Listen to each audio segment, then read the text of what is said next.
I locked myself in a completely pitch black room for 48 hours to see if I would lose my mind or unlock a new level of consciousness. The rules were simple but terrifying. No light, no phone, no clocks, and absolutely zero human contact. Scientists call this a dopamine fast. They say it resets your brain chemistry, but the internet says it causes hallucinations. Let's find out. I flipped the switch, and just like that, my visual reality ceased to exist. The experiment had begun. Hour 1 was actually surprisingly peaceful.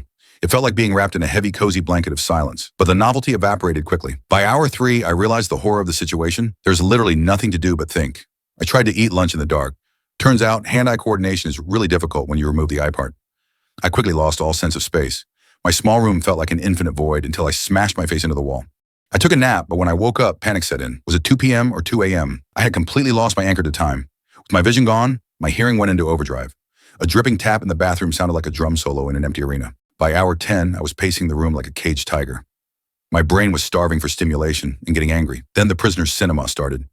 My brain, desperate for input, began creating its own light shows out of nothing. I started feeling a presence. I knew I was alone, but my primitive instincts were screaming that something was watching me from the dark. The darkness started to feel heavy, like a physical weight crushing my chest. The psychological pressure was getting real. I crawled to the door just to see a single photon of light from the hallway. I almost quit right there, but I forced myself to turn back. I finally fell asleep, but my dreams were hyper-vivid. My brain was so desperate for visuals that it turned my REM cycle into a 4K movie. Waking up was a nightmare. Without light to orient the room, I literally couldn't tell if I was standing up or lying sideways. I estimated I hit the 24-hour mark. I expected a feeling of accomplishment, but I just felt like a ghost haunting my own house. Social isolation kicked in hard. I started having deep philosophical debates with my pillow. He made some valid points. The hallucinations ramped up. It wasn't just static anymore. I saw complex geometric cities building themselves and collapsing in the dark. My sense of where my body was began to flicker and fail. Every step felt like I was piloting a stiff, awkward puppet. Paranoia spiked. A pile of clothes in the corner kept morphing into a crouching figure every time I looked away. Time lost all meaning. 5 minutes felt like 5 hours. I was trapped in an eternal, suffocating present moment. With no new sensory input, my brain raided the archives. I relived childhood memories with shocking clarity, like I was physically time traveling. My emotions became volatile. I laughed uncontrollably at a thought, then cried 10 seconds later. My emotional regulator was offline.